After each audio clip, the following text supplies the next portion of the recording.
Nah, kali ini kita akan belajar mengenai financial management. Nah, oke, saya lanjut lagi. Yang pertama kita belajar mengenai financial management. Yuk. Nah, Bapak Ibu, pertanyaan yang pertama adalah seberapa Anda pernah berpikir bahwa perjalanan manajemen finansial itu seperti apa? Nah, saya mau sharing sedikit ya Bapak Ibu. Ngomong-ngomong, saya tadi sempat sharing sama Pak Ara. Saya ini kan anak-anak lagi liburan ya. Saya ini sudah ada janji sama anak saya, sama beberapa keponakan saya, sama TTM-nya juga. Apa itu? Saya mau ngajari mereka financial management. Jadi ceritanya gini, anak saya ini mau pergi ke Europe, dia mau kepingin belajar ke luar negeri, ya kan? Terus dia bilang gini, Pak, tolong dong ajari aku manajemen finansial, supaya aku besok bisa kaya. Kenapa? Karena aku kepingin sejak awal aku mengerti cara mengelola keuangan, besok secepat mungkin aku harus mandiri dan menjadi sukses, Bapak.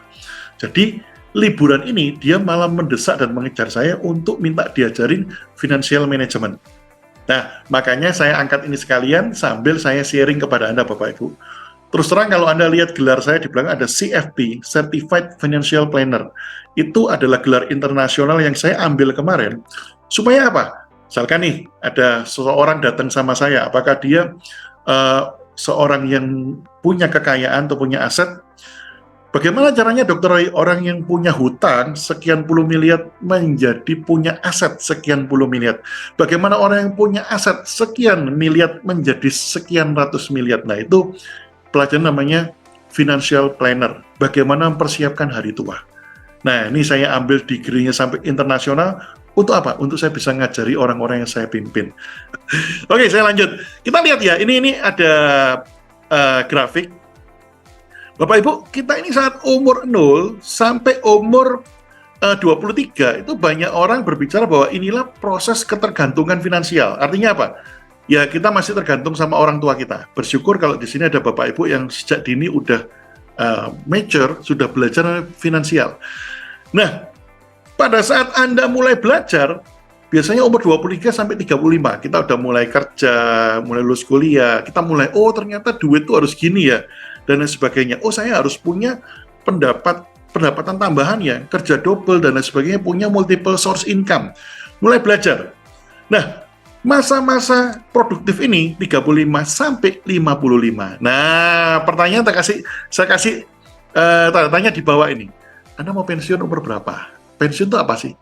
Pensiun itu dalam artian dalam tanda petik, ya. Orang dikatakan kebebasan finansial itu kalau apa, Bapak Ibu? Kalau dia sudah tidak lagi mikir, bulan ini aku makan apa ya? Nanti untuk kebutuhan hidupku, untuk bayar uang sekolah anakku ini waktunya nanti naik ke SMA, naik ke kuliah, aku pakai apa? Jadi kalau orang sudah sampai di titik saya tidak lagi pusing dan mikirkan akan kebutuhan hidup yang dalam tanda petik itu menjadi dasar kehidupan, maka dikatakan kebebasan finansial. Apalagi Anda punya aset-aset yang bisa menunjang Anda tidak lagi harus bekerja untuk memenuhi kebutuhan-kebutuhan basic Anda.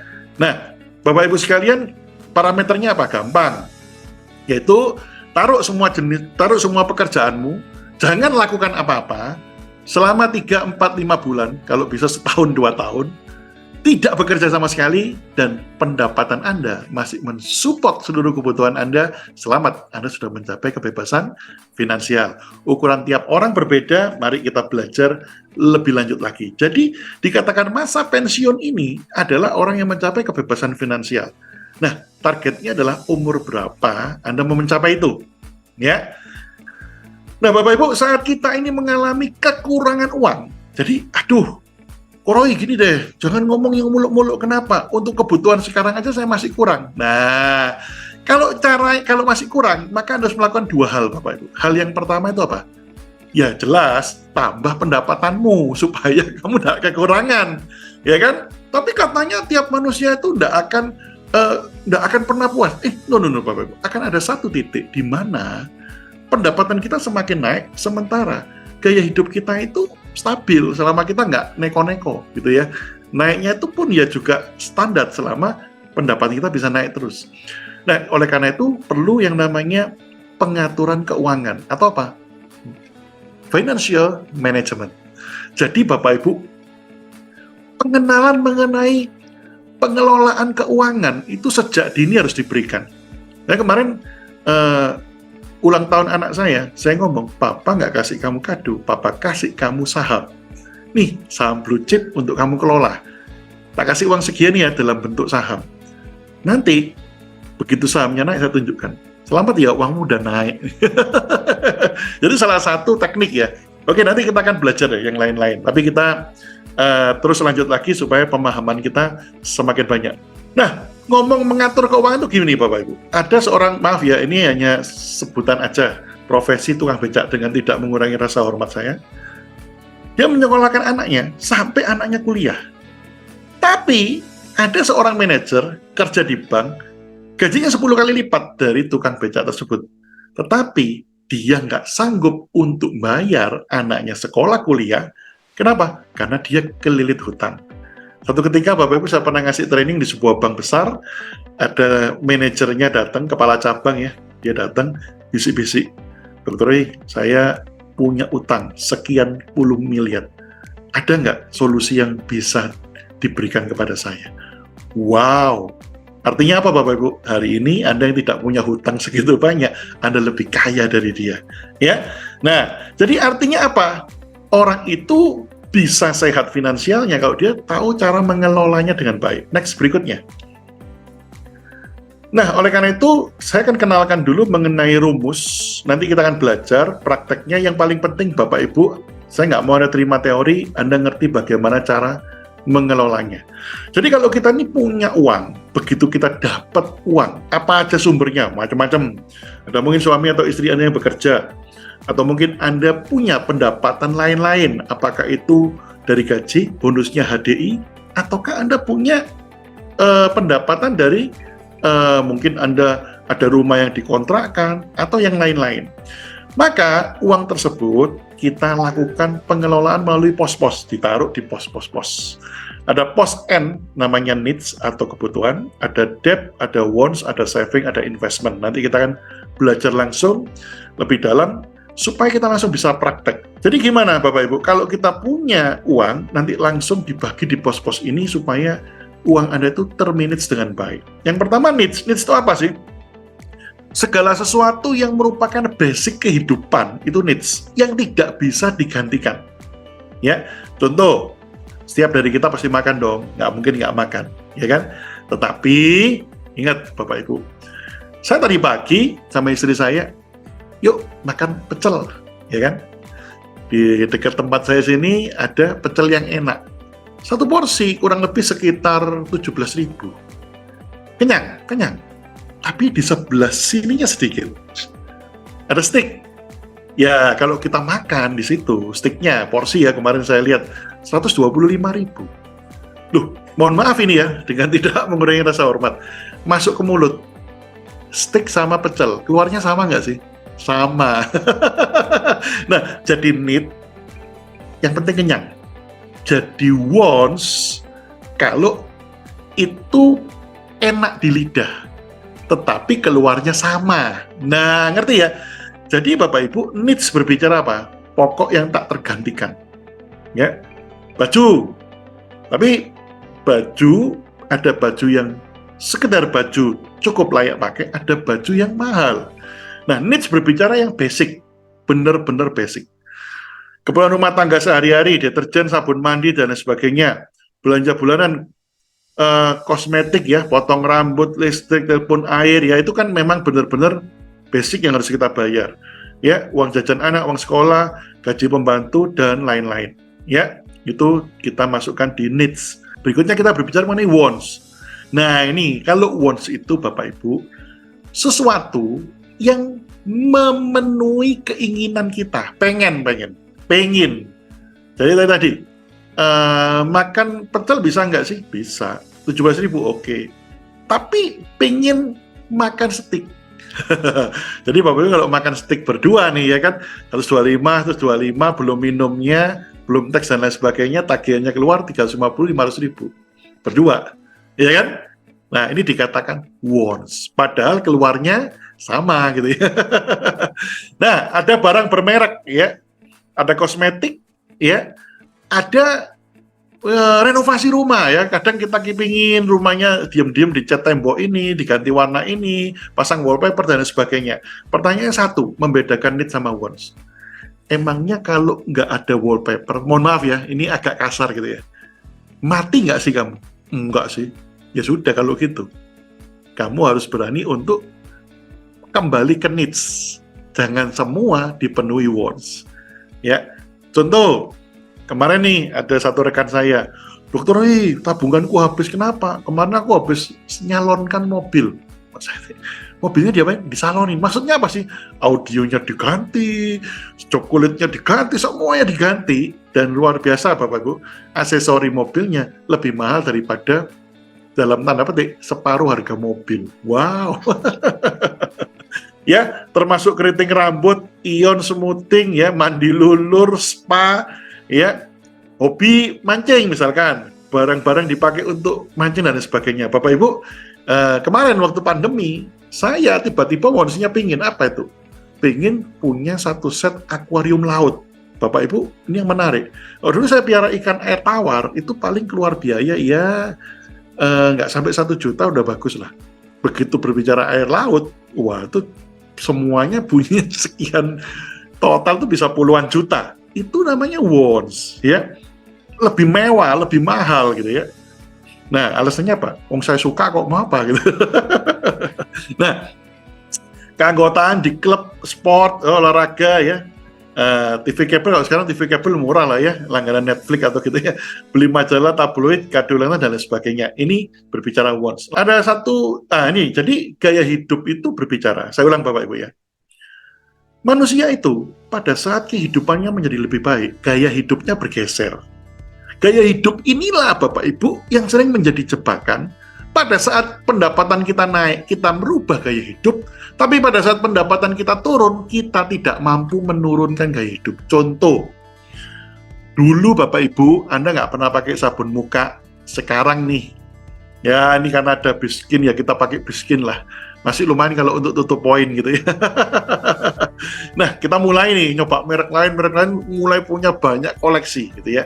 Pertanyaannya satu sih, kalau kondisi keuangan kita lagi bener-bener turun, kalau nggak dipakai mati nggak sih? Enggak, ya cuman agak kasap aja sedikit ya sudah.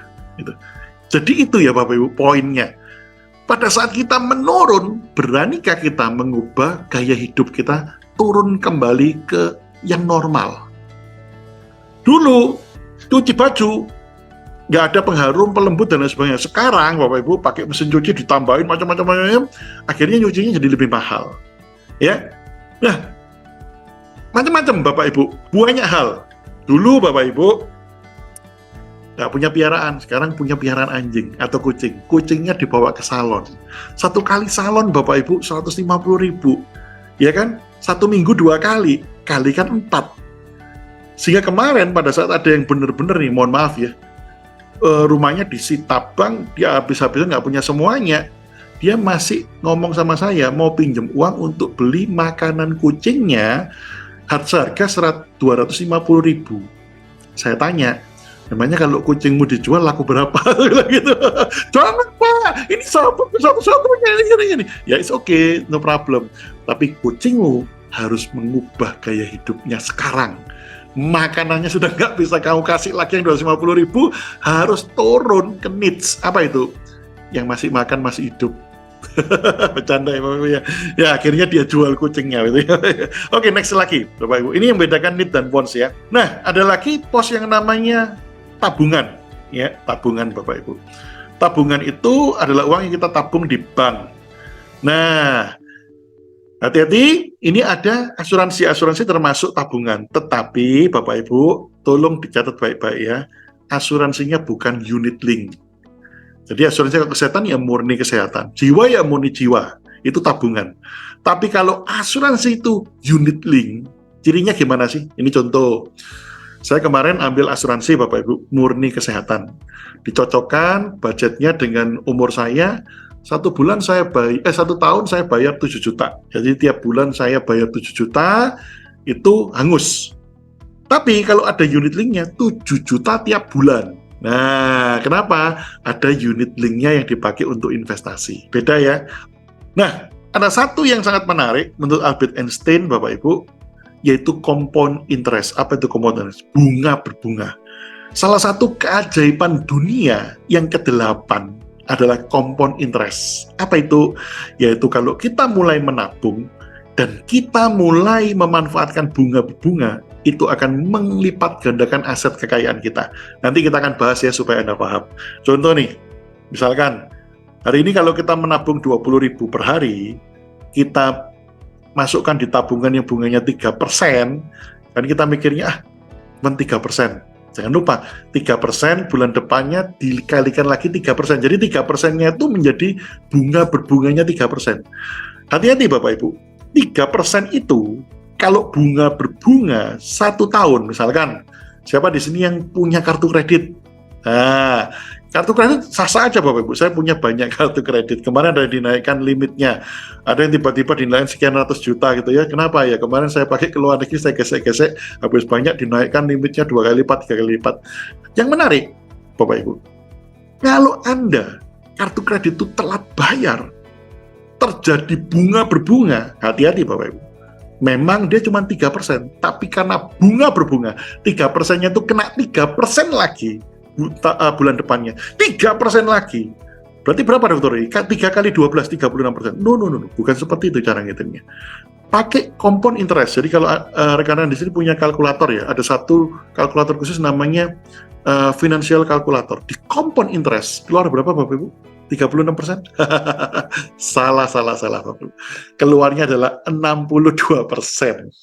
Wow, kok bisa gitu? Compound interest. Itu kalau setahun. Nah, kalau jalan 2 tahun, Anda punya kartu kredit, belum denda, belum dan lain sebagainya.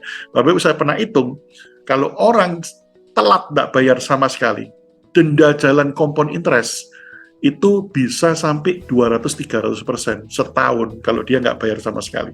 Jadi kalau utangnya itu 10 juta, bisa jadi utangnya 20-25 juta. Ya, ini bahayanya compound interest. Tapi kalau Anda nabung, benar-benar, Bapak Ibu, 50.000 aja per hari, bunganya Anda bisa menemukan, ya nanti kita akan belajar. Ternyata kalau ditaruh deposito aja keluar berapa, kalau ditaruh di reksadana keluar berapa. Tapi kalau kita putar di jenis tabungan yang berbeda, investasi yang berbeda, itu bisa menghasilkan pendapatan yang lebih besar. Nah, itu namanya kecerdasan finansial, ya.